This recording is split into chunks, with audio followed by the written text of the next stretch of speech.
You can literally scatter this stuff like dust or embed it into a sheet of paper. This was commercially released 10 years ago. It's a tiny computer, and it features data processing, data storage, wireless comms, and it's probably as close to the true smart dust vision from the early DARPA days as we've come so far. They're designed to harvest energy from the environment around them and to communicate via a mesh network. You saw the longer version of it, but the shorter and more technical version is Internet of Bio-Nano Things, and which the terminology I coined back in 2008 with my PhD students, and we did a lot of work the last almost 20 years. And the last stage of this research was or is how to detect, avoid infectious diseases, and that's what I will present you today. All departments in the US were looking for nanotechnology people. I want to know how these devices will communicate when everything is out on the market. It's kind of like biology-inspired nanomachines. And then also we said we can also create nanomaterial-based, like graphene or metamaterial-based nanoscale machines, and we look at their communications problems. This is the work that Bio-Nano Things, as you see here, the human body has all these nanoscale machines inside the body, like neurons, hormones, and calcium signals, and bacteria, molecular motors. And when you are interested in these Nobel Prize, I always say Oscar, Nobel Prize, majority of the people in the medicine are receiving Nobel Prizes within these concepts. And so these nanoscale machines in the human body are communicating in the human body. And so then, how can we get the information from the inside the body outside, number one. Number two, can we also create nanoscale machines like as neurons, like artificial neurons, artificial calcium signals, artificial bacteria. Cancer diagnosis using AI has the promise of just being a simple blood test. Then beyond that, once we gene sequence that cancer tumor, you can then vaccinate the person, design a vaccine for every individual person to vaccinate them against that cancer. And you can make that vaccine, that mRNA vaccine, you can make that robotically, again using AI, in about 48 hours. All right, welcome back to another IMA panel, the Independent Media Alliance. We're here today to discuss a very important conversation, something that you guys pretty much on every one of our channels has seen conversations about. And this is, the larger point is around the Stargate Project, how that intersects, as publicly and obviously with the mRNA cancer shot and the platform that that's going to build on top of everything else, the overlap with artificial intelligence and the many different characters we can get into that are aligned along that, not even including Elon Musk, which I clearly think is involved in all of this. But the main point is the intersection between all of that and something we've been talking about, which is the Internet of Bodies, the Internet of Things, which are technically two separate concepts, one meaning your refrigerator and your devices being connected to the internet, which is alarming in and of itself, in my opinion. Then you've got the Internet of Bodies, which is talking about the somewhat devices that are on your body or interconnected in some way. Then you've got something called the Internet of Nano Things. And this is what's interesting about this, and I've got some videos queued up we'll talk about today. This is where it's been for a long time, at least the conversation. And I think we should partly discuss whether some of this might be like a ploy or feigned or not actually there. There's a lot of that in the conversation as well, but that this is the focal point of a lot of the leading science and conversation, and yet it doesn't seem to be a part of much of the conversation at all. It's kind of alarming in its own right. And that becomes the overlap of nanotechnology having an interconnection to the internet and being internal in your body, flowing through your bloodstream or floating through the air and landing on your skin. And these are very real conversations. DARPA being a main part of this conversation, which is interconnected with much of Trump's administration. So today we're going to be talking about how all this connects and our concerns and where it may be going. So thank you all for being here today with Ivor, Steve, Derrick, and Catherine here to discuss the concerns we have for all of this. So Catherine, if you'd like to start it off with what you were concerned about and where you see this going. Oh, you're muted, Catherine. Oh, Catherine, you're muted. What we're watching with the new administration is they're responding to a series of changes that fundamental changes that need to be made. But one of the things they're doing is they're getting rid of the old tools of empire and building new tools. And that includes taking the next steps and building the control grid. And Ryan, you and I talked about this before the election, and that is there are four things that need to happen if you're going to build a complete control grid of the kind that we've been hearing about for the last couple of years. One is you need digital IDs, and we see them certainly forging ahead with that. The second is you need the fiscal side of the house to be controlled by the central bankers, not by the Congress and the people's representatives. The third thing you need is you need an all digital monetary system. Now, a digital ID and a digital monetary system need extraordinary data capacity, and that's where Stargate comes in, which is the funding of $500 billion of data centers all over the country and the energy capacity you need to do those.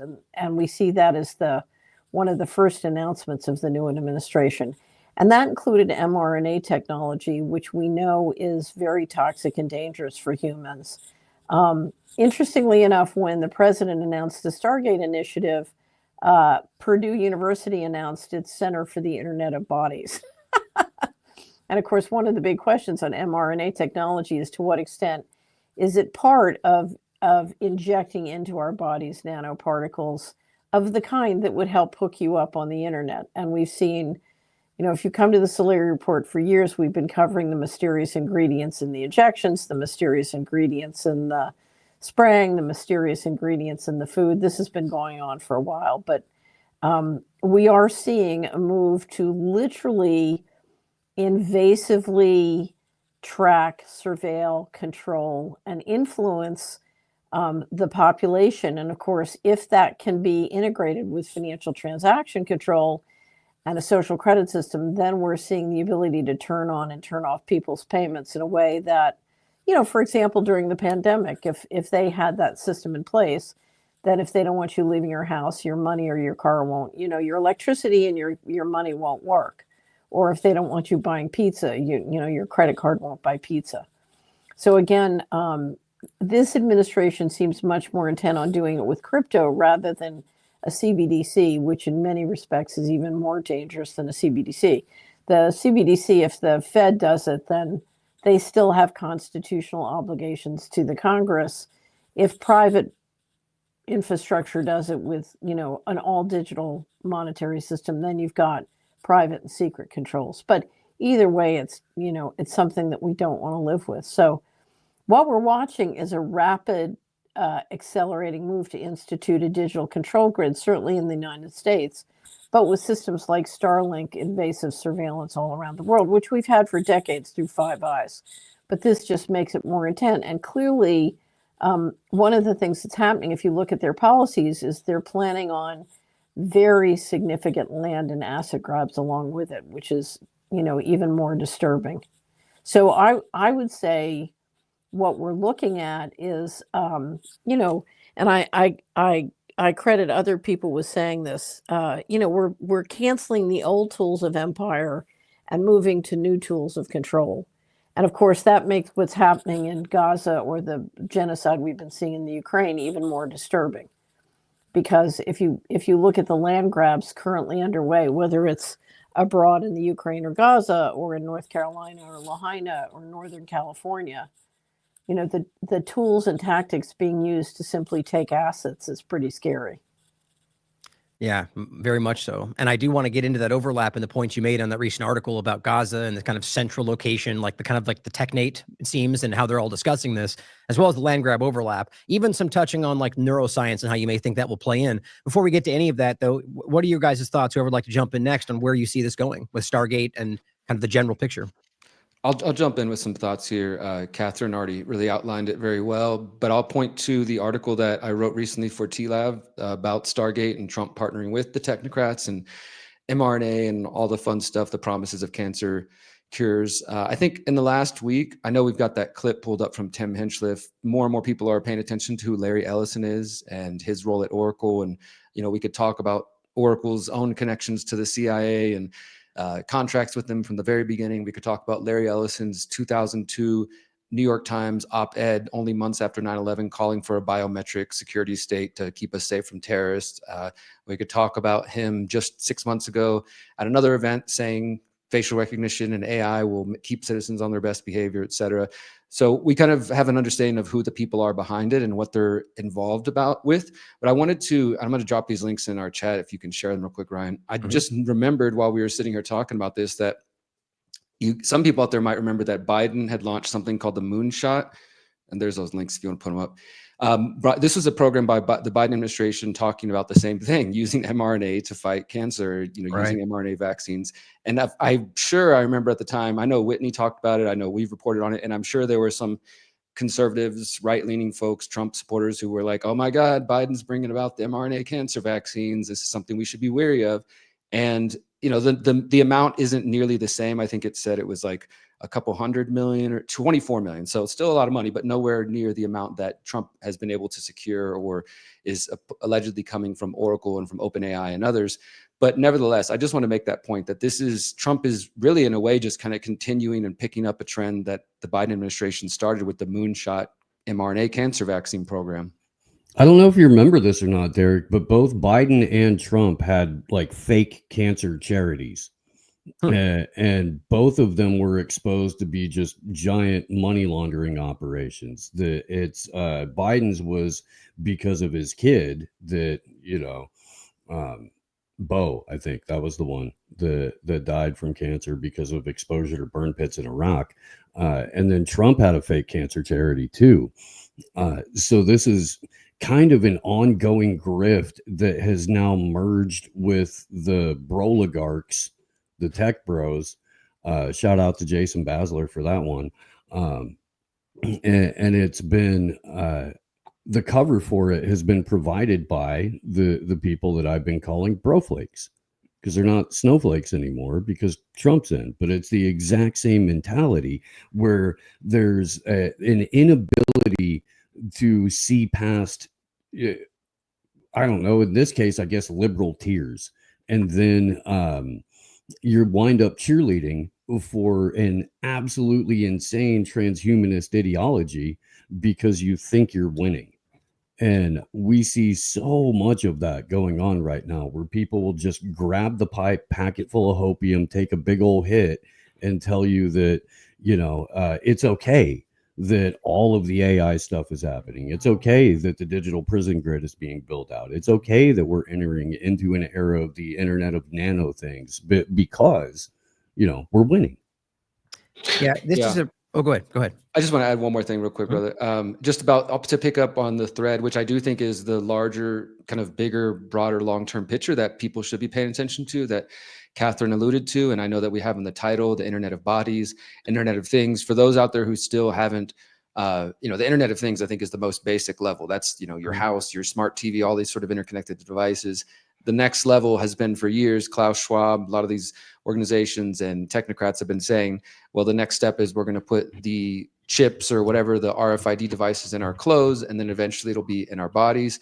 That's what they call the Internet of Bodies. And then there is the Internet of Bio-Nano Things, which is what many people have concerned about, that there's graphene or other sort of material being placed, either secretly or surreptitiously through the shots or other means, spraying, stuff like that, in human bodies already, or at least plans to do so in the near future. And I just wanted to point out that the mRNA, the whole thing does relate to that. For those who went through the entire COVID operation and didn't quite get that, the mRNA, the mod RNA that TLAV was reporting on is about trying to begin that process of turning human beings into something beyond just what we've been, and starting to begin that process of modifying. And it also leads, of course, into the transhumanist dream of genetically modifying humans in different ways. And I just wanted to point out that, as a reminder for those who are still hanging on to the Elon Musk train, that it was his company working with the German company CureVac during COVID to help make the mRNA injections. And he said they were making little RNA microfactories. And then also point to, in 2020, Musk was receiving something called the Alex Springer Award. And he was talking about how excited he is about synthetic mRNA. And he said, you can basically do anything with synthetic RNA DNA. It's really like a computer program. So, I think with enough effort, you could probably stop aging, reverse it if you want. You can turn someone into a freaking butterfly if you want with the right DNA sequence. So again, this sort of language that we saw during COVID about like the injections weren't just typical vaccines. It was a program that needs to be upgraded and updated over time. And this is kind of not only in terms of language, but in real practice, getting people used to this idea that the human organism is a type of software or computer program that can be upgraded. And if we can get people to accept that, then getting your latest booster or your latest update from the mRNA is not a big, it's not a big step. And if I could just add, I try to track this all globally. So it's not just, it feels like America is spearheading the technocracy, the algocracy, but I'm tracking all the places that I used to live and that I still visit. And it's going on, down here in Mexico, or, many years ago, I visited the actual home of the head of Oracle in Mexico, long story, but Oracle they all have a deep presence here in Mexico. Amazon is throwing in now billions with the data centers they're building in places like Mexico. I was at the supermarket yesterday, and for the first time I saw smart bulbs, in the Mexican supermarket. Like I never saw those before. So they want us to start buying this stuff, as you say, Derrick, install, start bringing online the Internet of Things. I saw stories in Russia now. Russia just developed protocols or regulations for smart homes. So like in Russia now, they're developing these regulations. And Kazakhstan, where I used to live, now they're bringing in the ability to block your smartphone if you don't register correctly. And so this is really a global thing that I think the West is spearheading. And to Steve's point, I'm getting some of my listeners tell me I've made a meme out of it. They tell me your pessimism is unbearable. And I think you mentioned Laurel Canyon 2.0, Steve, which I think is great. Amazing Polly brought up the other day. She started making videos again. And she said, podcasters are probably now paid by the regime. I guess we won't name names, but we know who. They get all the big attention, but they're just promoting this regime propaganda. And I think some people they're like soldiers in the World War I trench who just can't take the bombing anymore, and they need some good news. And I think we're just looking at things factually. So. Now that we brought this up, of course, this is something that's circulating around these conversations. It's impossible not to touch on, but like Derrick brought up, and to touch on everything we're saying here, I think it's a really important thing. Like what you just hit on there is really important. It's important, I think, not to make this all about like everyone's willingly deceiving everybody else. I know we all know there's a huge part of that, but I think there's a lot of people out there that are either willfully ignorant and unaware of that. Like they think that it's like cognitive dissonance, right? People box it out, or some people that just don't realize they're being played. But like Derrick said, or all of us pointed out, like this kind of conversation, it's incredible to think that we can't acknowledge that this is, obviously something that all of us were calling out, and Republicans primarily going, Biden, that's bad, we can't do that. And now the same thing's happening, and a lot of those same people aren't calling it out. Like that's a very obvious contradiction. The point I'm making, though, to go off what all you're saying, is that there is a huge sentiment in this that is about how somehow we're over fixating on negatives, which is, I'm sure that's out there. But what's crazy is a lot of us, we're going out of our way, especially the people in this group are going out of our way to make it a fact-based investigatory direction. And we are considering other things. And what's funny about it is almost as if we want the bad things. And I'm willing to bet everybody here want more than anything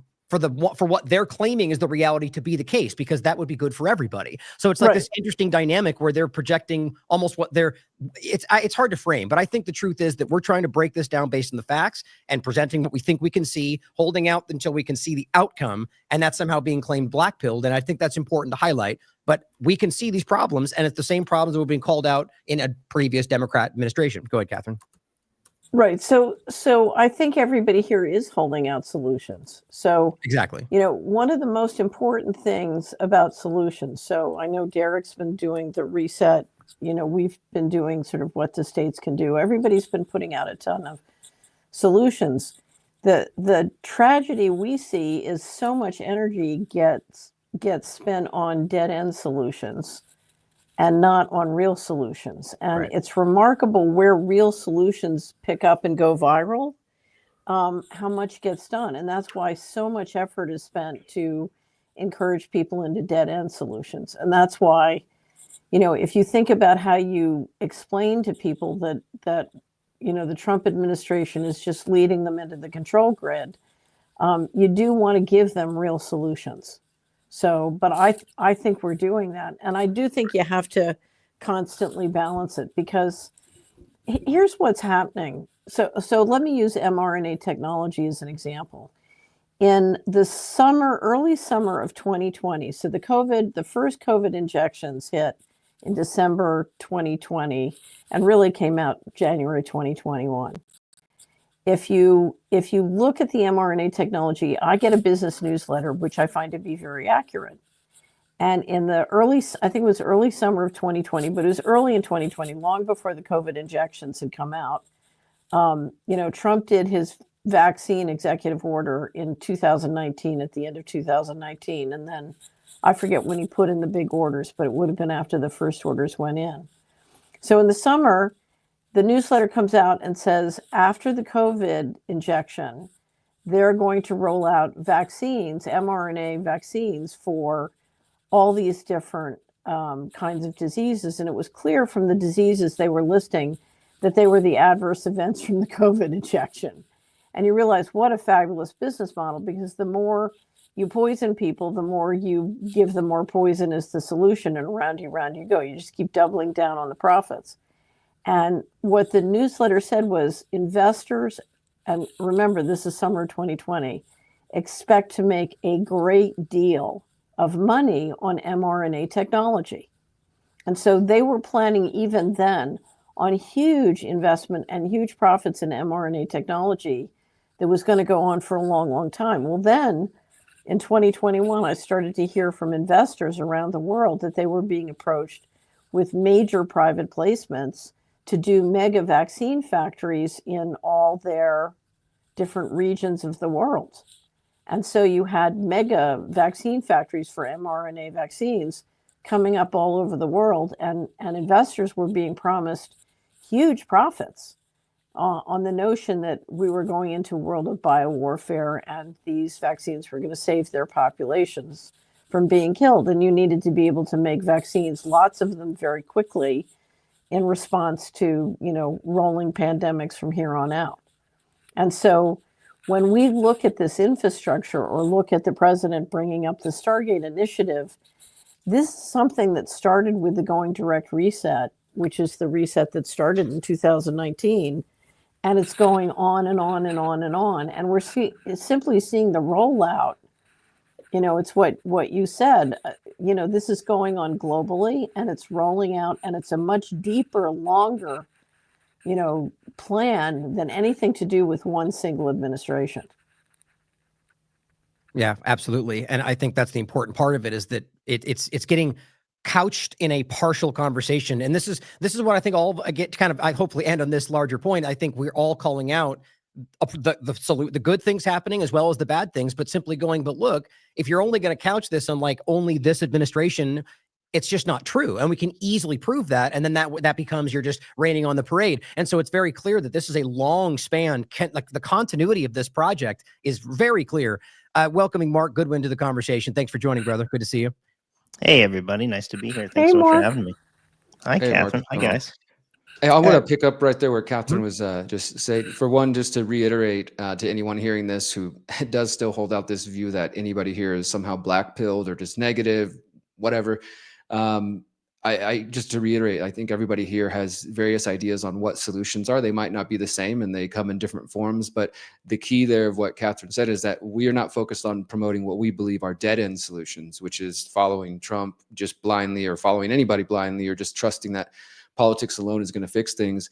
So I just wanted to reiterate that. And thank you, Catherine, for the mention of the People's Reset. And I just hope people out there who hear these talks with the IMA and just our individual content we're putting out there recognize that it's not that we think that, I'll speak for myself, it's not that I think things are hopeless or there are no solutions. It's just that I don't think trying the same old thing over and over and just hope, putting your hope in these people is going to get you anywhere. In fact, this morning I was just posting to my social media. We saw just yesterday RFK officially got confirmed, and I noticed that during his hearings, he said that he stood by and believed the childhood vaccine schedule was a positive thing. He also said that, he generally supports the shots. He just wants good science. And then in another section, he praised Operation Warp Speed as an extraordinary accomplishment from Donald Trump, which obviously we know he did some great work over the years at CHD and elsewhere, calling out those very things. And every time I point this out, I'm basically, again, being called black-pilled, and people are saying, he just needs to say whatever to get into office. That's how the game is played. So you have to lie and do this. If he was real or stood on the truth, he would never get in there. And my argument has basically been, he was never going to get support from certain Democrats anyways. So trying to kowtow to like, okay, I'm not as extreme as you guys think I am, isn't, in my view, a winning strategy. I think we should stand on principle and truth when we have it. Others call me idealistic or, naive or whatever. But I just want to point out that I think winning in their terms or winning on their field, if it involves having to compromise yourself, I don't personally see that as a win. And of course, I am skeptical and hesitant about what's going to come with RFK in relation to the mRNA shots. I wouldn't be surprised if we end up seeing him praise them. I mean, Trump, we started the conversation talking about Stargate. And as I mentioned, this is a picking up from what the Biden administration was doing with the moonshot program. I wouldn't be surprised in the coming weeks or months or years if we end up seeing RFK praising mRNA vaccines. And then the other thing I want to just mention on that whole black pill term, I do think this is the new conspiracy theorist, whether it's being seeded by intelligence agencies or just people who are picking it up on the internet. This new term that as soon as you hear it, in the same way conspiracy theorist was meant to dismiss people, okay, this is a crazy person, not to be taken seriously, etc. Now in the sort of broader truth freedom community, when somebody hears, oh, don't listen to them, they're just black pilled, it's meant to send a signal or message of, this person has nothing worth hearing. This person is just negative. Don't actually look at the data they're sharing. Just dismiss them out of hand. And I think that's a dangerous place. Derrick, I said the exact same thing. I think Tuesday when Ryan's on AM Wake Up, it's the people who had been called a conspiracy theorist for the last 4 or 5 years, especially because they were rightfully calling out the transhumanist ideology on the left and all of the COVID nonsense, know that they can't weaponize conspiracy theorist as an insult anymore. So they have to find a new word. That word is black-pilled. And I think all of us have gone pretty deep in the paint over the last several years, exposing the psyop that the black pill is in general. That whole doomer mindset where, well, it's going to happen anyway, so we can't do anything about it. And what are you going to do? Might as well make a shekel or two off of it. And that's exactly what's happening with the people that I've called broflakes. And just to add, I guess, on the real quick, you're talking about mRNA and Stargate, which was a wonderful movie back in the day with Kurt Russell. And I've been thinking of Gattaca recently because Larry Ellison, he's shout out to Tim Hinchcliffe, who's sitting through all of these long WEF meetings. And isn't it funny how they changed World Government Summit, the name, to World Governments Summit to be less obvious? And all of these clips, and Ellison is saying now, I use that meme from that video game in the 80s, all your bases belong to us. And he's basically now coming out and saying, all your databases belong to us, and Tony Blair, of course, and they're aggressively pushing to put our health and DNA data onto one database. And I think there's, maybe to get people's thoughts on that. I think one of the purposes is these guys are transhumanists and they believe that they can live forever. I don't think that is possible at all with whatever technology, and so they need our data to try to get information on to put into their formulas to see if they can get a solution to extend their lives. But also, I think for Gattaca, like in the movie, to create a case system basically, so people who will be injected, modified, and it's social credit. I think it's one of the final pieces to get our DNA sequenced for that social credit system. So just throwing that out. I love Gattaca, by the way. What a good movie, but definitely not a good look for the future. Both those are probably seeded to prime us for where we are today. Sorry to be the conspiracy theorist, but let's go ahead and before I get into some nanotech stuff that I want to connect on this, Mark, since you weren't here to start, any kind of overview thoughts on Stargate, artificial intelligence, even like the cryptocurrency overlap to all of this, and the CBDC, which Catherine referenced. Any thoughts to kick that off? Sure. Well, just right off the bat, I think it's interesting, the background of Ellison and Oracle. It literally started as Project Oracle, which was, under the umbrella of the CIA. And then, they incorporated as a private business. And then their first, customer was the CIA, which seems to be sort of a running theme with these, huge data brokers like Palantir and, even PayPal. And so, there's that, again, that movement into the private sector always is it's an interesting dynamic to note, because they run that playbook quite a few times. And Ellison too, interestingly enough, wrote this very disturbing essay right after 9/11. I believe it was an op-ed in the New York Times. And he talked about how, well, if we had a big database of everybody's information, we could have prevented this thing. It's like, okay, sure we could have. Why is the answer to all of this stuff always digital IDs and databases of citizen data? Why is that always the dialectic outcome that that they push? It's the answer, whether it's the Trump technocracy or 2001 Patriot Act stuff. So they run these playbooks a lot, and so us doom pillars, as we watch it over and over again, and and I'm younger, I'm relatively new to the independent media scene. You guys have been holding it down for a bit longer, and I'm sure I've noticed the cycles. The cycles are compressing and getting quicker and quicker. And I think it makes our job easier to be like, hey, 6 months ago they were saying this, now they're saying this. It does make it easier when you're not working on decades long phase shifts. So really I just want to jump in and point out, if you read people who are working with the AI, the thing that builds the greatest AI is not the smartest software developers, it's the guy who has the most data. And so if you're trying to compete with China, you want as much data as possible. So I'm assuming one of the things that Doge is doing is they're hooking up all the government data. I mean, it's a treasure trove of data. They've already said that. Somehow hooking it up with the AI. Yeah. And there are various reasons to do that, but AI is it's like a data vacuum cleaner, and part of the game is keeping the Chinese from getting our data, but the other is getting your AI to get access to the most data possible. By the way, just to reiterate that's something that I've already seen kind of floated out, and there's even a Daily Beast article, surprisingly enough, talking about a leaked recording of them discussing how it was going by consolidating all of the different logins from all the different locations and to make it easier. And the main point was like, I'm pretty sure that's against the law and the Privacy Act. And he's like, well, we'll figure it out. We're going to start it anyway. That was and it was leaked, so he didn't think that would come out. But that's definitely what it's about. And the whole point is using AI to make it more efficient. Derrick recently pointed out in an article, the whole efficiency movement is a precursor to technocracy. It's really hard to miss all these overlaps. I'd like to comment real quickly on what Mark said. Can I just insert one thing, Ryan? Yeah. So one of my favorite new solutions, and I have to look more into it. Some of you may know more about it. The Swiss are putting forward, there's a group collecting the petitions now to put forward a referendum to the Swiss government that a Swiss citizen has the right to live a non-digital life. Nice. That's fantastic. Anyway, so I'll try and find out more about it and publish about it. But yeah, let me know on that. Huge. Well, that's just great to see, and this is like the point you made in the past, Catherine, and I think it's important not to forget is, I'm a huge example of how this, I have a hard time trusting anybody in government in any form, because, we have very clear history to back why that's a good, thought, but it's never good to make it a broad stroke. Your point right there is that I would still always point out, maybe it's just that they see an opportunity in doing it that way because everyone else is going the wrong direction, but it's nice to see that there's still somebody in a position of power who's making what appear to be right choices.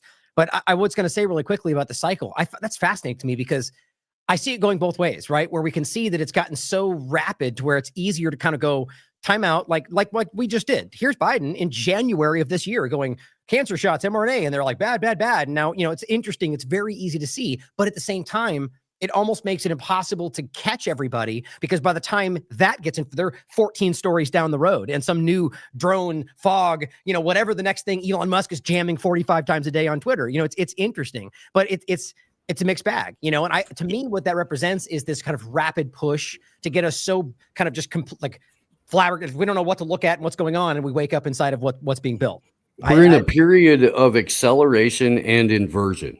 Yeah, right. And it takes the opposite administration to put forward the concepts that the previous administration would get righteous and correct pushback for. Right. And we can, we've got examples of this all over the place. My favorite one is NAFTA.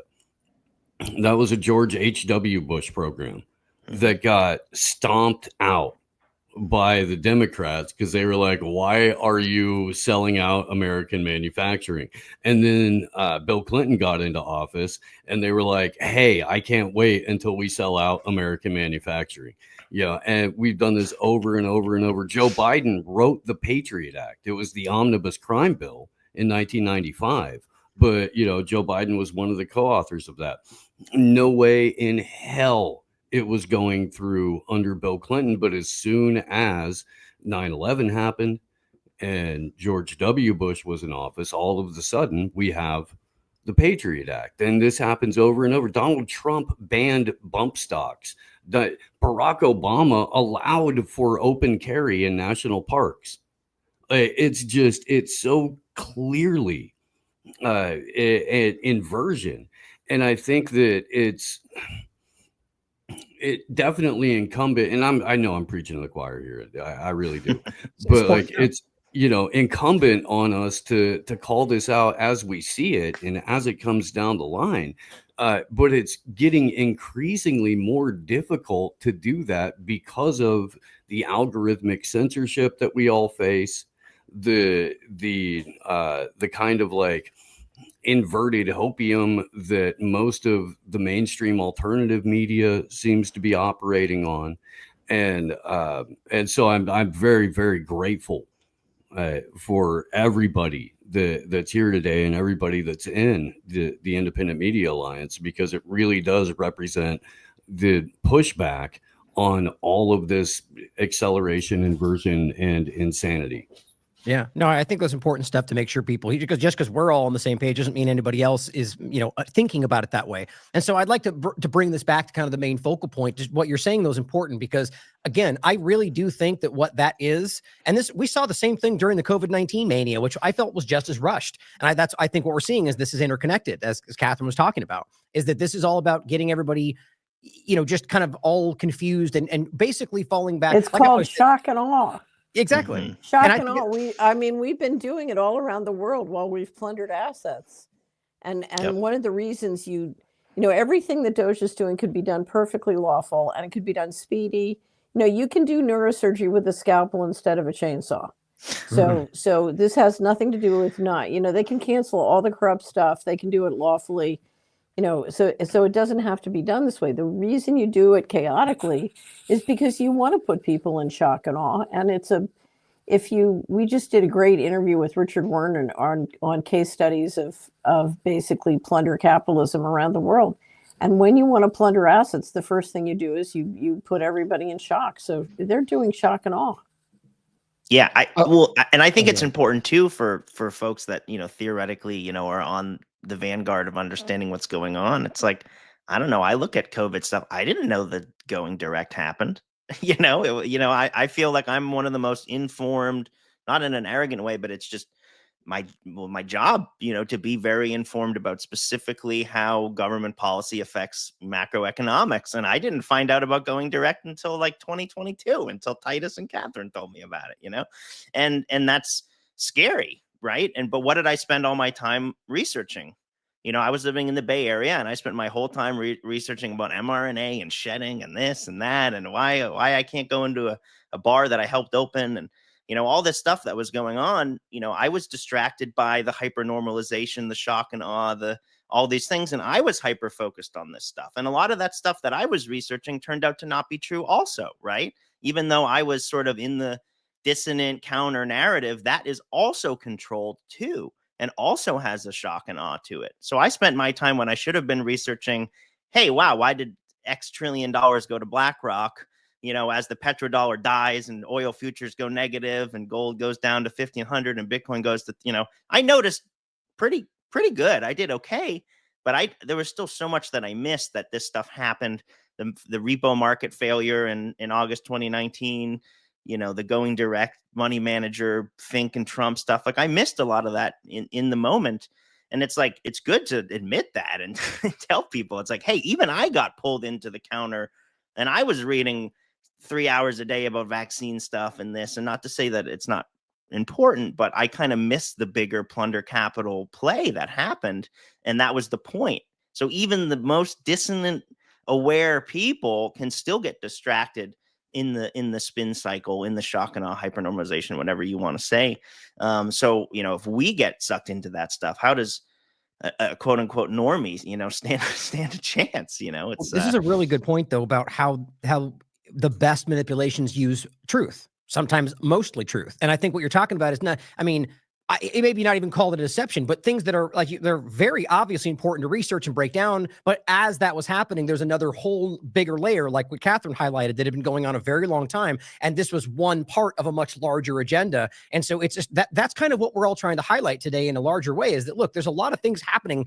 Just, you know, just because it's not trending on Twitter does not mean it's not a major part of what's going on. And I think that's a lot of the manipulation. And that's, again, not to say that RFK being confirmed is not somewhat a good thing, or that there's other things that happen that might be good or bad, that it means that that's everything that's happening. It's a lot of multifaceted dynamics. And so to bring it back to the larger point today, we're talking about like the Stargate, artificial intelligence, like the whole technocratic point being what most people aren't really seeing, or at least we're being shouted away from even talking about. So if you guys, in their comments, would like to play a couple of things to kind of talk about this nanotech overlap. I'm going to just comment real quick, Ryan, because I got to Mhm. leave in just a few minutes. But just to pick up on the thread, and then I'll add one other thing.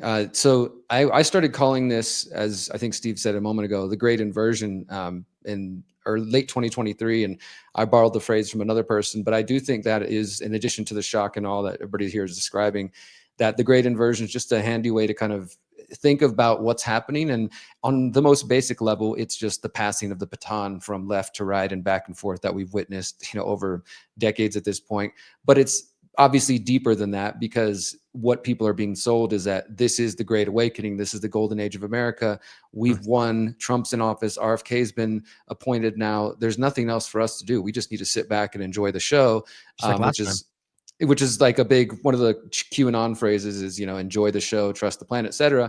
So that's what I think is, to me, most dangerous within the alternative independent media landscape, truth, freedom movement, health freedom movement, even crypto, etc., is that people are being sent this line of thinking that says you don't have to actually be striving to create freedom and liberty in your own life anymore. You don't have to actually take any steps to prepare yourself for the incoming technocratic state, because the good guys are now in control and everything is going to be taken care of. And that, to me, is an extremely dangerous mindset to be passing on to the audience, and just really, I think it's demoralizing. They think right now it's something to celebrate, and this is why we're all being called black pilled, because yeah, you're pointing out negative things. We're just trying to have our celebration of RFK or Musk or Doge or USAID being cut. And even with that, just a side note, I think the whole USAID story, there's obviously some positive information coming out, but it feels like, did people just discover USAID? Did people just discover the foundations and these organizations that, I mean, you can go back to G. Edward Griffin, who's, you know, legendary researcher and one of the people who's been around before most of us. And he was one of the only journalists in the 1950s reporting on the Reese Commission when they first pointed out the influence of the Ford Foundation and these other organizations. So in many ways, what we're seeing, this grand reveal, at least so far, if you've been paying attention, none of it's really that particularly like surprising. So I just wanted to make that note. And then before I do have to bounce, I don't want to change up the subject, but I just want to mention this article that I just published at TLAV, which was kind of picking up on some of the research that Whitney had just done in her latest article about Jim O'Neill, the deputy secretary at HHS, who, you know, the framing of her article, and I think it's legitimate, is that he might be in this position to stifle any potential good RFK may do. You know, you said, Ryan, there might be some good coming out of this. I do have on good authority from my sources that there is going to be, if not an executive order, definitely some action regarding water fluoridation. And for those who followed my work, I've been reporting on that trial, the lawsuit, for years now. So obviously that's something I could get behind, but at the end of the day, the federal government doesn't control water fluoridation. So at best, RFK can just make a recommendation and the CDC will no longer recommend it. That would be a positive step in, a step in a positive direction. For me personally, that doesn't excuse the Zionism. It doesn't excuse the praising of Operation Warp Speed and other things. But nevertheless, in this article, I point out, I think it's at least 10 different people, including JD Vance and Elon Musk, David Sachs, Howard Lutnick, Jim O'Neill, Ken Howery, Jacob Hellberg, Michael Kratsios, Vivek Ramaswamy, of course, Alex Karp, who's not officially in a position, but is connected to Teal through Palantir and a Bilderberg steering committee member.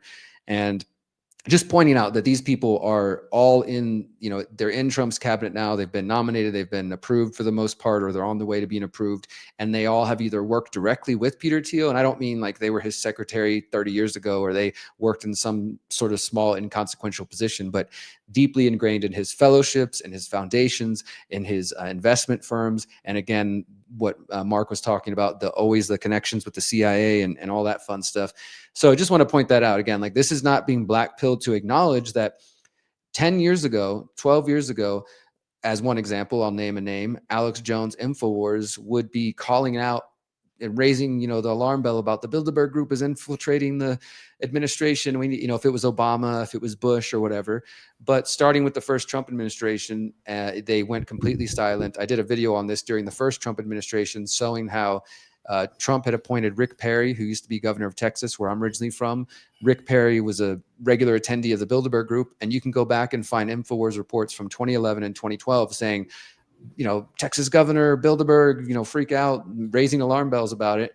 And then there's nothing reporting about it starting in 2016. And there's absolutely nothing on InfoWars right now about Peter Thiel's influence, him being a Bilderberg steering committee member, or how many different people through him are connected to this sort of technocratic class. And I think that, to me, it says a lot about some of this mainstream alternative media. It's not black pill to call those things out. It's just facts. And we're just saying we should probably pay attention to these things. Derrick Bronze is where you're wrong, because the globalists are getting beaten by unelected foreign billionaires. Well, but wait a minute. Can we bring up the Epstein network? Because it's the exact same thing. If you overlay what Whitney and Mark have done on the Epstein network, there was a ridiculous move to sort of attack Whitney over black pill, and that's when I said, oh, they are really afraid of the Epstein network, and they keep promising that the Epstein list will come out when Patel goes into FBI. So I'm curious to see whether anybody thinks they really will let those lists out.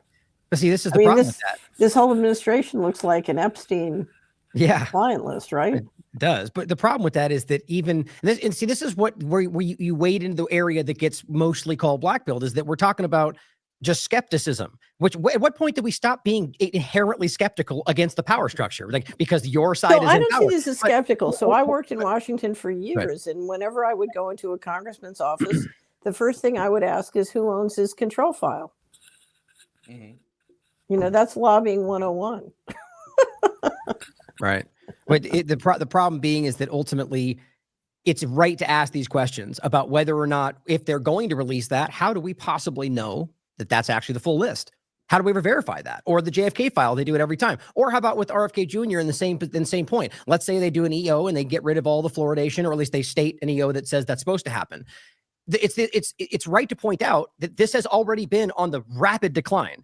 Derrick's been breaking this down, the Florida Action Network. And so it's still as Derrick said too, I'll say good. I'm glad that's being stated, but we have to recognize that these things are being presented in a way to almost pacify people. And I get that can be seen as, you just don't want to be happy about it. This is why I always come back to money. It can happen simultaneously. That's all I was going to say. Go ahead. So this is why I always come back to money. Because what I've said, where I've focused from the beginning of from the inauguration on, is Trump instituted the Financial Advisory Standards, or Financial Accounting Standards Advisory Board Statement 56, which was basically an administrative policy approved by Congress to take the U.S. financials dark. So that was a policy that basically made the U.S. government and related contractors' financial statements secret. Now, DOJ and the president could reverse that at any moment, and they haven't even brought it up, and they haven't mentioned it. And it keeps not getting picked up. No matter how many people put that out on the internet or on social media, it keeps not getting picked up. The second thing is there's $21 trillion missing as of 2015, before FASB took the financial statements dark. So let's assume the number, if they just kept going, is now maybe 36 trillion. DOJ is saying they're looking to generate savings on the current expenditures of $2 trillion. Well, if you're cutting current expenditures $2 trillion, but you're not mentioning the fact that 21 trillion as of 2015 is missing, and more as of today is missing, and you're not doing anything about that, and you're keeping the U.S. financial statements dark, then you're just not serious. And that's simple, because it's just pure math. It's just money and math. And canceling a few NGO contracts at USAID doesn't touch it. Well, since that got brought up, and I agree, and I've seen you bring this up more than once, Catherine, and it's clearly there's people in Trump's orbit and Elon's orbit that point that out, and it just gets brushed over. It's not there's no partisan draw to it, But what I think is important there, though, is the I just lost my thread there. Shoot. Well, go ahead, Catherine. One thing I do want to point out is the Epstein network was very critical, in my opinion, to helping launder and move all that money. And, I've taken Whitney's books and mapped them up against sort of the different money moves and found amazing information. For example, I didn't know until I read her books on Epstein that it was Bob Rubin who introduced Epstein to the Clintons in 1994. He took him over to the White House. And I think, and there were scores of meetings, Epstein going back to the White House. And then as soon as Clinton left the administration, Epstein and he got on a plane and started moving money around the world. So if we look, in fact, at how many people were deeply involved in the Epstein network then, who are in this administration and are doing nothing to go find that $21 trillion, I have to presume that we're just looking at the next step of the going direct reset by the people who, engineered the first few steps. Yeah, to me, they didn't vote on the going direct reset until 2019, Mark, but they could never have done it if it hadn't been for FASB 56, is what I think. 100%. And you look at some of the parallels too of, it really is the same. It's the same network, it's the same players, and it's the same playbook. And Steve brought up, NAFTA being this, H.W. Bush plan, and then Clinton implemented it. Well, what did Rubin do after he left Treasury Secretary and lets, Summers come in and take over? He goes to work for Citi, and Citi takes over the biggest national bank in Mexico as the peso collapses, and who shorts the peso down and makes billions of dollars. It's this currency speculator cabal that Epstein is a huge, connected with. It's Soros, it's Louis Bacon, it's Joe Lewis, and these guys are all now directly connected to the modern version of this, which is digital currency. And they're all heavily connected with Tether, with Bitcoin, with Ethereum, with Peter Thiel. And, like Louis Bacon and Thiel are doing EOS, they're heavily connected with Lutnick, with Tether. And Lutnick, is buying mansions from Epstein.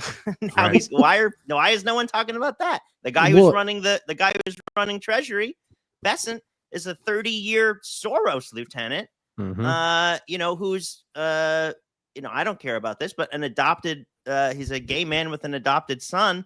Imagine the right, if they or the left, if Obama put in a 30-year Soros lieutenant, who's a gay man with an adopted son, the right would never stop talking about that, and yet no one person on the right can talk about it. And never mind the Epstein connections. But I think the digital currency thing coming up is sort of the new money laundering. Is this, you got Trump making a meme coin that goes to $10 billion, the night before the inauguration. It's like, who needs BCCI? Who needs savings and loans? Who needs, these. But don't you think that's pay to play? Of course. In other words, you can't see where the money's coming. People who bought on the initial offering were secret, right? Sure, of course. It's money laundering. So how is that not, unless you prove to me that's not a pay to play scheme, putting money in Trump's pocket for this and that? How? It should be one of the largest financial, much like the Doge takeover of these Palantir Meta interns coming in and getting all access to the Treasury. It should be one of the largest financial political scandals ever. But everyone is so distracted and they're not paying attention while, Musk is saying, hey, maybe we could replace the Department of Education with Meta's AI. Maybe we can, replace some of these people with, algorithms and we're going to be so efficient and make government smaller. It's like, no, you're going to consolidate and create funding mechanisms and create pay to plays where, people that normally would never have any ability to legally on the record give Trump $1 billion, right, can buy $1 billion worth of liquidity of his pre-mined token or his wife's pre-mined token, and they get $1 billion right in their wallet, and the taxpayers don't care, the voters don't care, because Bobby's in, because when you Tulsi's give, in. I always tell people, we used to give people presidential cufflinks. We never gave them access to the Treasury data in exchange for being the biggest donor. So I want to engage, before I have to leave, I want to engage you guys in helping me stop what I think is going to be the big scheme. Can I make one point quickly before we move past what you guys were talking about? Because I just want to interject, is that it's important to also note on that, not just the cryptocurrency dynamic, which is unaccountable. Nobody can see, which is what you were talking about, is that there's also foreign money flying in, and many people, including Trump himself, have not fully signed the ethics pledges that are required by law that Trump put in his last administration. Think about how wild that is. And so you have foreign dynamics, which we can see, like Mary Madelson. Well, they fired the White House ethics guy. That's what I mean. There's just, it's zero accountability, and they're not even claiming to have anything. People like many different people in his administration have not even signed these ethics pledges. And the person involved with that dynamic said publicly, like, I think it was Newsweek that cited him, saying they could be funded by a foreign government. We wouldn't even know. It's like bing, bing, bing, bing, like exactly what I'm talking about. And so I want people to think about that, both with the crypto, which, let's note, was also pretty much a pump and dump, which just completely collapsed. A lot of these different things did. I think that we're seeing the co-option of this country financially and with technocracy, Zionism, all these things at once. I just want to make sure we point that out. And the ethics thing is really funny too, just because, when Yellen was coming in to, brief the incoming Biden and Kamala administration on the GameStop debacle, she got an ethics waiver because she had taken 6 figures from Citadel Securities the year before, which is the parent company of Robinhood, which had played, had been naked short selling. And so she's here coming in to brief the president, and she had just been paid off by these people, less than 18 months before. But what's the point of ethics at all if you can just get a waiver, just get a signature? So the games even that they're playing of fake, sort of responsibility or I can't think of the word here, but this what should hold these people accountability, it's all fugazi anyway when they can just get an ethics waiver and get this, and as we digitize and move further into that world, it's just going to get more and more insane. And obviously here we are. So sorry, Catherine, they're the good guys though, right? That's so I want help. Okay, so I'm asking for help here. There have been several trial balloons on 2 things that are sort of like a 1-2 punch. The first is you mandate federal and state purchases of Bitcoin so you can run the price way up. The second is you use the sovereign wealth fund to start swapping government land for Bitcoin. So if you can run the price up, then the initial holders, and I think you still got about 2% of the holders who've got about, I don't know, Mark, is 70% too high of the outstanding? Big position. Sounds about right. Yeah, something like that. So one of the trial balloons was that you can do it secretly and tax-free. And certainly if you do it in opportunity zones, it will be tax-free. So if you can mandate government purchases, and trust me, if I mandate government purchases of silly putty or Jello, I can run the price to the moon. Okay, that's just how life works. So you mandate government prices, you run the price to the moon, and then you swap out of your Bitcoin tax-free for all the land and real estate and mineral resources of the federal government. And you're watching David Sacks's crypto group looking at the quote-unquote mandated government purchases.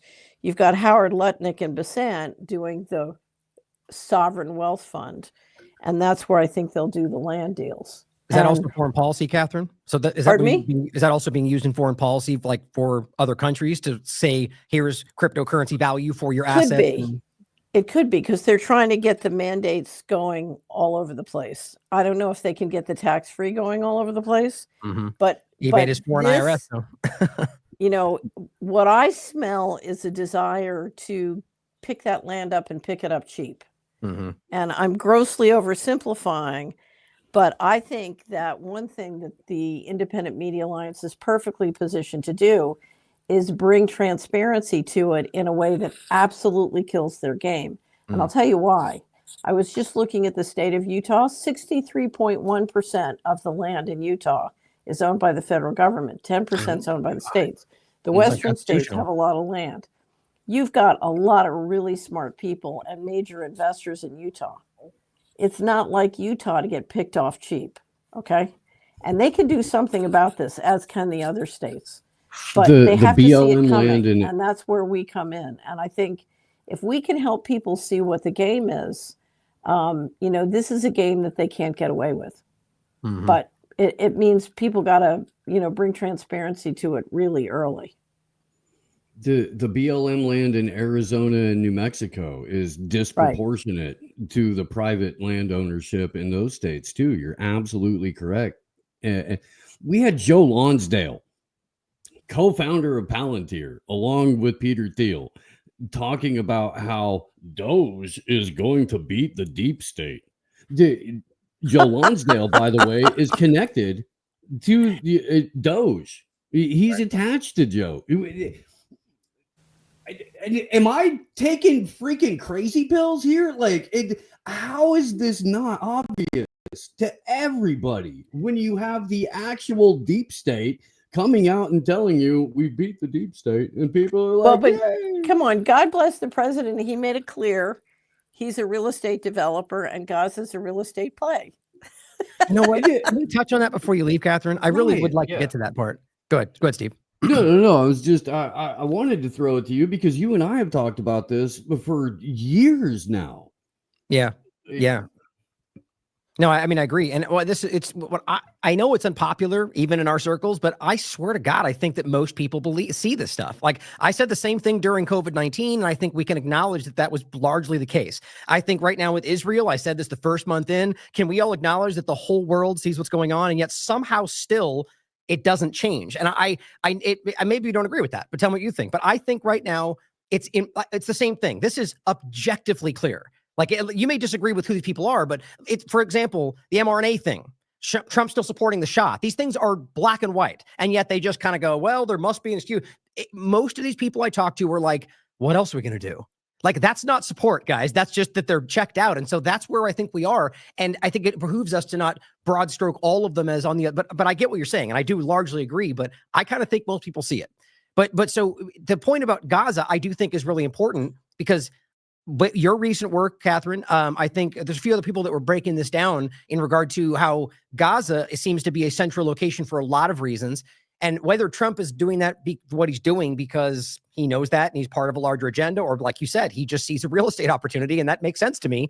I think that this is a huge play for something much larger that ties in with the globalism dynamic, the Zionism dynamic, the technocracy, and this is sort of like the location where this will begin. And so I want your thoughts on that, because you seem to argue first that what we're seeing is a coup and that's the central location. I mean, Netanyahu's been very clear. He wants a lot of the control grid infrastructure in Israel and that area. And I'm assuming, they need the oil and gas, they need the water, and they certainly would love to have the land. So, and part of that is they just need those resources for the control grid infrastructure if they're going to put a lot of it there. And also, how do you manufacture consent for everything we're talking about? Right. You have to champion, it's the free market. It's just capitalism, baby.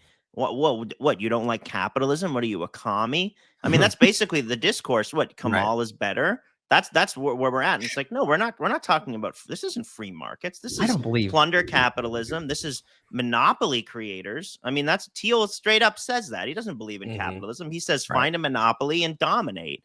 And that's how you get, I wrote about this with Whitney and this piece, Tokenized Ink, about Larry Fink doing this 180 on Bitcoin.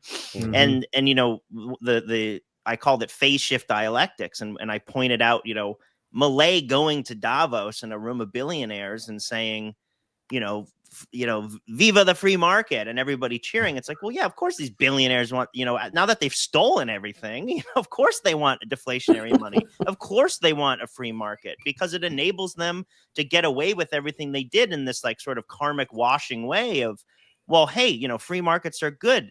Everything's good. So it's okay that we just plundered the world, raided the treasury, it inflated away your grandparents' wealth and all this stuff because you like free markets, right? And we're seeing that play, whether it's AI efficiency, government efficiency, the real estate play in Gaza, whether it's necessitating and mandating markets for pharmaceutical products, whatever it is, it's under this cover of this phase shift of towards the free market as being the great protector. And that brings in so much of the private sector play and why intelligence has gone into the private sector. Palantir's stock is going up like crazy. Bitcoin's going up like crazy. It's such a win.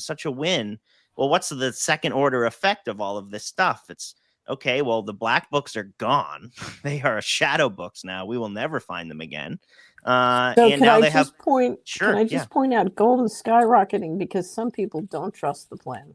Mm-hmm. That's exactly what that's saying. I had a great conversation with Tony Arterburn the other day about this exact thing. And what he's doing with his business at Wise Wolf Gold and Silver is trying to put these tangible assets into people's physical hands, even if you're not incredibly wealthy. So I just want to give a shout out to Tony there. Right. Yeah, no, I think what's interesting about all of it though is that it comes back around to the many different ways this is all playing out, bipartisan direction, the long-term agenda, and right now, right in front of us, I've never seen this much of an obvious presentation of it. So before you go, Catherine, do you think right now that this is literally rolling out? Are we going to see another cycle, another administration? Are we going to see what you've been talking about in Trump's administration? So they're going so fast and they're making so much progress. We may not see another administration. We could even see the United States break up. So I think radical change is upon us, and this can go in many different ways, which is why, even though it feels like we're not getting our message out there, I think we are. And I think the more we can get our message out and the more we can encourage people to start taking lots of actions with what they can do at the state and local or network level, we just need to keep doing it because the nature of freedom is it always looks kind of bad or hopeless. And then suddenly things shift. And what you're seeing all around the world, the U.S. is sort of walking away from their allies, leaving them high and dry. And now they're all sort of in a state of shock or licking their wounds. But what is coming, and Gaza is a big part of this, is you have billions of people all around the world, including government leaders, saying, something's wrong here. We're not playing. So what can we do? And we're in that interim period where a lot of people don't know what they're going to do or haven't coalesced yet.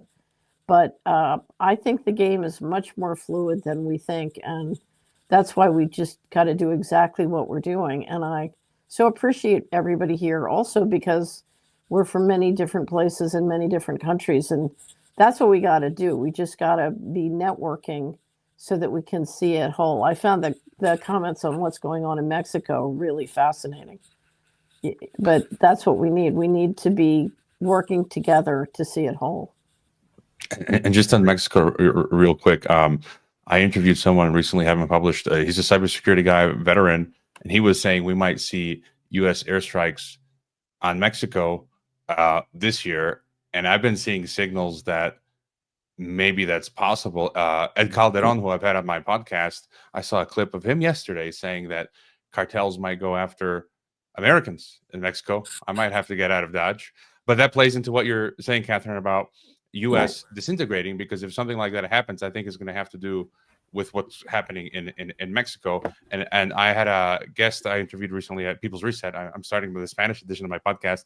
And he was saying, I had no idea, the state of Nuevo León in Mexico, there's a secessionist movement for some Mexican states as well. And I think that plays into this whole dynamic. So absolutely.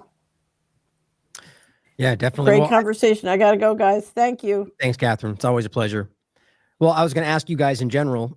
So it's funny. This is what I love about this group and just kind of setting out a conversation and seeing where it goes. We didn't really get to a lot of the things that we were kind of the title and so on, but I thought we had a great conversation about this general thing. Did you guys want to get into any further, more technical stuff about the artificial intelligence, the nanotech, the Internet of Bodies, or did you feel you just want to wrap it now? I thought it was a great conversation. I'll let you guys decide. I just wanted to say one thing that I think, we covered this a little bit, Ryan, when we talked kind of the bigger Bitcoin play here is, it's not a mistake that, the crypto and AI czar is the same guy, and where there's this overlap here. And I think one of the main ways that, David Sachs, by the way, for those who don't know. Yeah, David Sachs, the founding COO of PayPal, he was kind of the guy that, made PayPal the internet of money, basically. And he initially it was a Palm Pilot company where you could beam, dollars between Palm Pilots. And he came on and he was like, I'm not going to do this unless we turn to email, because, we live in Silicon Valley and there's like 8 people that own Palm Pilots, but everybody has email and that's where it's going. And he really was literally an ex-McKinsey guy came in and sort of, took the company from this like techno focus group into like actually scaling as a business. But him coming in as the AI cryptos are and how those overlap. And I think it's also, relates to the bio play too. But, AI really is useless without large caches of data. And then also crypto, the way that it works with these public blockchains is there creates this asymmetric informational advantage to have, the heuristics, that you can do on public blockchains, which you don't need warrants for, right? It's like kind of this wonderful thing for the public sector to spy on us without warrants. You need large amounts of analytical computation to be able to sort of triangulate and identify payments on these public rails. So even though we all technically have access to the public blockchains because they're public, to me and you, it's sort of a useless, X gigabytes of data because we can't really parse it because we have nothing to, no context to set. And it's really pseudo anonymous for us. But if you pair that up with, say, a Palantir, with, say, an Oracle, all of a sudden you have warrantless surveillance of every single transaction on the blockchain. And that's a really scary thing. And, I'm kind of this like coming out of the Bitcoin community a little bit and sort of, I'm the blasphemer now, kind of, saying a lot of these things that, there's a lot of issues with public blockchains. There's a lot of good too that can still happen. It's fun. There's a lot of things we can do that is cool. But the majority of people are going to get kind of run over by this thing. Whereas, maybe 10 to, 50,000 people are going to, make some money here and have some funds to fight back. That's cool. But, the billions of people remaining are really going to just get stuck with, warrantless, surveillable, programmable, seizable money. And that sucks. So AI is a huge part of that. And that's why they're connecting it at the regulatory level. It's a scary hill to tumble down, but we are full steam ahead doing that right now at the onset of Trump's administration. And don't forget real quick, Steve, that Ellison already said that they were going to be using the health data from Oracle, by the way, which was the Palantir, or I guess Palantir was included, but the point being that was the Moncef Slaoui pharmacovigilance for 2 years, but that nobody ever got to see, which I guarantee shows that they killed people, that now they're overlapping to train the AI that they're using to control our lives. And I see that as interconnected. Go ahead, Steve. It is 100% interconnected. And just one more like final thought on the whole, black pilled thing. When you hear somebody level that at any of us who are just trying to do what we've always done, which is our responsible due diligence for any situation involving a government or the public-private partnership, know that that's an okie doke. I know we're on YouTube and all that kind of stuff. I've gone almost an hour and a half without saying a cuss word. I'm pretty proud of me. I am. But understand that that's a deflection. That none of us, not Catherine, not Ryan, not Hroje, not Mark, nobody here, not Derrick, is black-pilled in any way, shape, or form. In fact, we're all going out of our way to get through it, to get together with people in real life, to highlight solutions every single day of how we can get out of this technocratic hellscape that's being forced on us. And it's one of those things that, like, it's kind of twisting me a little bit in terms of having to deflect from that or defend it every day. And look, dude, I've got sharp elbows. I'll get in the pit. I'm ready for it. But man, we need you guys. Right. We need all of you who are listening to go ahead and carry that message forward. We're offering solutions every day. Well, I would We're add doing things every day. Go ahead. Just simply don't do anything other than look at what we're saying. Come to your conclusions about the data presented. Don't look at it through a partisan lens. Don't listen to what, listen to what anybody else is saying. But when you're looking at the data, don't apply what other narrative. Just look at the information and tell us that it's not worthy of concern. That's not to say that we know for sure the outcome. That's what we're all saying. Wait for the outcome, not what the last flowery word was stated, but what they've done up until now, and then what they do next, not what they say in between those things. And this is just basic logic, and this is what and so if you actually listen to a lot of our conversations, you'll get that along with a lot of solutions. And it's you get these bullet point clips and different stuff that people misrepresent. The bottom line is come to your conclusions about what's going on. And I think it's very hard to miss that there's a lot of red flags right now. And I hear that from you guys too, but go ahead. I'm not black pilled. I'm with legal men. I'm cyanide pilled. No, I'm just kidding. I had two quick questions for Mark since he's here. One is, with the Bitcoin stuff, I kind of listen to the maxis and the skeptics and just try to form. I mean, that's what we're all doing here. You guys just outlined. We're listening to everything and coming to your own conclusion. I found this interesting account. I don't know much about him, Jacob King, who's skeptical on Bitcoin, but then he's hawking XRP. But I also had to sit down with the Fed coin. And I had to sit down with Aaron Day last week. I published that, chatted with him for over an hour. And Jacob just posted something about Tether being the glue holding up the entire crypto market. And, Aaron Day sort of talked about that as well, that, if Tether collapses, everything can just fall down like a house of cards. And just going back to what Catherine was saying, where, they've got this play to swap out assets. So I'm kind of seeing like there's two options here where I think you've written about this market, Bitcoin dollar and all that, where they go to like a Bretton Woods 3.0. So they create a new Bretton Woods system where the dollar's not backed by gold or oil, but now by Bitcoin. And this is the new system that goes forward. Or like, as Catherine was pointing out, that it could collapse. So they might have a short-term play where they swap out assets and Tether collapses and Bitcoin collapses, or it becomes the new system. Just any thought on that? Or they say, but don't worry, here's your crypto, so it's all good. We saved it for you, right? That's what a lot of us see coming. Go ahead, Mark. Right. Well, first off, we it's been a long time coming. We should do a pod, man. It deserves a long talk. We should do this because we could easily talk about this for like I'd watch that 3 hours, man. But I reject the sort of the Tether truther narrative. I've always been sort of against it. There's kind of like one main guy, this account Bitfinex. Bitfinex is the parent company that Tether is under. They're a Bitcoin exchange. They were sort of infamously hacked. One of the largest deposits of Bitcoin at the U.S. government, the U.S. Marshals right now, is actually from Bitfinex. They got 6 figures of Bitcoin hacked. But anyway, it's this exchange that then operates Tether. They're the issuer of Tether. And they tried to deny being related, but they're very related. But this account Bitfinex has been blocked me for years, and his whole thing is that.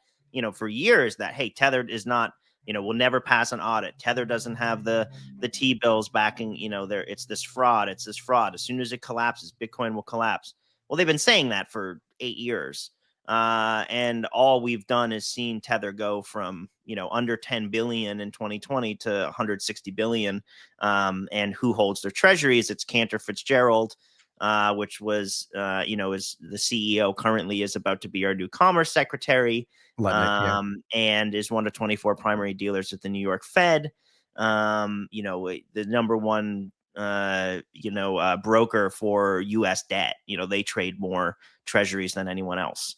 Insider of insiders. Exactly. It's like, I'm sorry. Yes, they set up Tether to be this amazing, misdirection of this offshore company and yada yada. But like, they are as nationalized as you're going to get. They have the FBI on their platform, the Secret Service, the InQtel funded chain analysis are all onboarded.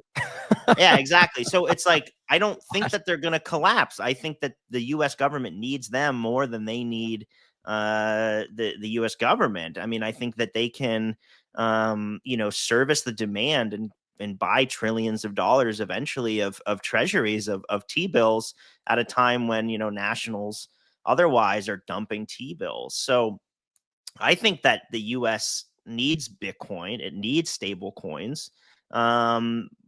Lutnick is now our commerce secretary. I saw this post the other day, and I'll leave it at this, but someone was, this Bitcoiner was, oh man, the president holds Bitcoin, the vice president holds Bitcoin, the commerce secretary holds Bitcoin, billions of Bitcoin, the secretary of the treasury holds Bitcoin, the director of the national intelligence holds Bitcoin, the incoming FBI head holds Bitcoin, the head of HHS holds Bitcoin, just listing all this stuff and bragging about it, right? Being like, look at what we've done. And it's like, okay, is this really this anti-state revolution if every single important person coming in this administration is holding this thing that's the head of the FBI being a Bitcoiner? Is that really like a good thing? Like what, maybe that shows, this idea of Thiel saying, my friends at the FBI tell me they'd rather criminals use Bitcoin than $100 bill, right? So we know they're phasing out cash. We know that they're moving towards, a digital money. So how do you do it? Well, you set up this big dialectic, push Tether offshore, where in reality, they're actually this, crucial figure and pillar in national security of dealing with our debt and dollarizing the globe. So I think a lot of the people have kind of missed that, and they're still stuck on this Tether truther thing of it's going to collapse. It's a Ponzi. It's this. It's like, well, it really isn't. And it hasn't been. Now they may do a controlled demolition and move in the next stable coin that's heavily regulated. I think that PayPal has their stable coin that's ready to go. And I've written quite a lot about that, about how I think it will probably start to overtake Tether.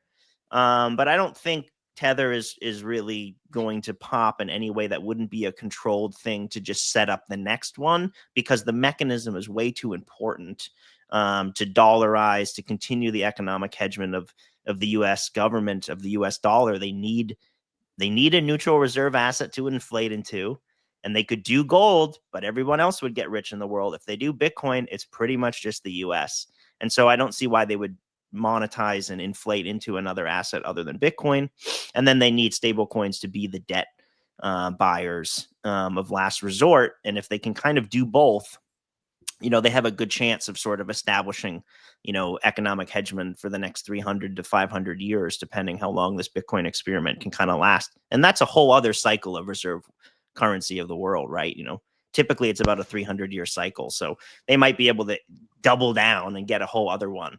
And the U.S. always does what it needs to do to preserve its dominance. And if that means inflating away the dollar individually, they will do that, because they've done that time and time again. So that's the play that I think will happen. So I think when people are really pushing Tether's going to collapse, Bitcoin's going to collapse, buy this other coin, who knows? Anything can happen. But I think the mechanism is really, the only way the U.S. can really come out of this really ahead is by embracing this technology. And it's very clear that they are. So I would take everything about that, the Tether truther stuff, with a grain of salt, the Bitcoin collapse with a grain of salt. And then, of course, buckle up and let's see what happens. Who knows? Well, what happens? How do you have a fiat currency backed by something that's essentially another fiat currency? There's no real back. I mean, that's what we have anyway, but it's weird to have one backed by another, that they're both no real tangible backing of value. It's just, I think there's so much room for manipulation in there. It's crazy, which I think is the point. Yep, exactly. So I think the CBDC that we will see is, we'll see private sector stable coins, which is what we're seeing on public blockchains, which is what we're seeing, backed by public sector debt, by treasuries, which is exactly what we're seeing. And then, of course, we'll see this neutral reserve asset. Wow, look at that. I'm officially a Tomista, the alternative Mexican currency. Wow. So, I like it. Oh, wow. I don't know too much about that. That's interesting. But yeah, Well, I think. Oh, go ahead. No, just the mechanisms that I just described there is the best outcome for the powers that be. You know, they get warrantless surveillance, they get private sector restriction of customer access, whereas a CBDC, they might have to accept everybody. They get a buyer of their debt, and they get this public blockchain that they don't need warrants to surveil. It's sort of a best of all the worlds. And, you know, again, I do think it's an active game. I do think that there are some things that we can do. Understanding that this is what's coming, we can position ourselves to fight back. But, you know, we knew the digital economy was coming. Unfortunately, I think it was just sold to us as this freedom movement. And I think we kind of a lot of us missed the dialectic of, you know, well, what is the second order effect of a Bitcoin system? And so we have to kind of just deal with that reality, because it looks like that's where we're going. I agree. Well, I was going to say, I think that's a good place, unless you guys want to get anything else. And I was going to throw to Steve to just throw out the upcoming event that's going to be coming up in April that we're doing for our birthday, and the carnival after that. But before we get to that, is there anything else you guys want to throw out before we wrap? I'm going to go ahead and end with some of the clips I was going to play, just since all I was going to get into was the overlap of the nanotech part of it. But I feel like this conversation was really sound, and I really enjoyed the back and forth and a lot of important things we discussed today. So I'll leave that for another time, and I'll play them at the end. But anything else you guys want to get into? All right, go ahead, Steve. Go ahead and let us know what the upcoming event. We haven't heard about it. We're really excited about it. April 4th, 5th, and 6th, we are gathering in friendship, fellowship, and in the spirit of building community just north of Nashville, Tennessee, on a 18-acre property that allows for camping. And here's what it's going to look like. All of your favorite podcasters are going to be playing music together on Friday night. Ryan and I have been threatening to do a co-birthday party for like 5 years at this point. Now we have an opportunity to do that. He and I were born a day apart, and so why not throw down? So we're throwing down, and we're doing that with Gene Owens from Faithless Town, Spiderland, Frank Kavanaugh from the band Filter. Actually, if you go to An Artist Collective, I'll pull it up. The whole thing, the flyers there and all that kind of stuff. We're Saturday, we're doing a day of live podcasts and live stand-up comedy featuring Brad Binkley from the Propaganda Report, Leonardo Joni, who has been really blowing up lately, and Sam Tripoli is going to be headlining. We're again live podcasts throughout the day. Charlie Robinson from Macroaggressions is going to be there. T. Snyder, who is my co-host every Wednesday, is going to be there, along with a ton of other people. This is really going to be probably the coolest party that you go to this year. I have a very blue collar audience, so I do not charge a lot for these events. It's $90, including camping for the entire weekend. Let's all get there. Let's all get there. It's going to be fantastic. Sunday, the owner of the property holds cowboy church. That's what she calls it. So we're going to have cowboy church on Sunday morning, and then we'll probably do another live podcast or two and then clean up and get the heck out of there. But for tickets, go to anartistcollective.com. It's going to be a banger. It really is, dude. Scott Armstrong from Rebunk News and Rebunk Records is going to play on Friday as well. I'm so excited about this. I really am. It's going to be such a good time. And I hope that everybody who's close can get there. Hroje, I know that Tease was twisting your arm a little bit. If you can get there, my dude, get there, because we all want to look short standing next to you. We all do. I'd love to. I gotta save up though. I'm planning to be in Croatia for a really long summer, so it's kind of yeah. Are you guys gonna play Neil Young's "Rocking in the Free World"? Probably like not. We're probably not going to do the Anthony Right. Blinken. We're probably not. However, I would play the weight. I would do. I would do that. I would play the weight. I would play jambalaya. The the whole point of Friday night is that I wanted to do it like Willie Nelson's birthday, where everybody that that plays music just comes up and plays some music, and we'll have some solo performances. Ryan's going to do a solo performance. Gene Owens from Faithless Town is going to do a solo performance. Spiderland's going to do a solo performance, but we are going to have the independent media all-star jam, where as many of us as we can fit on that stage in the barn get up there and rock out.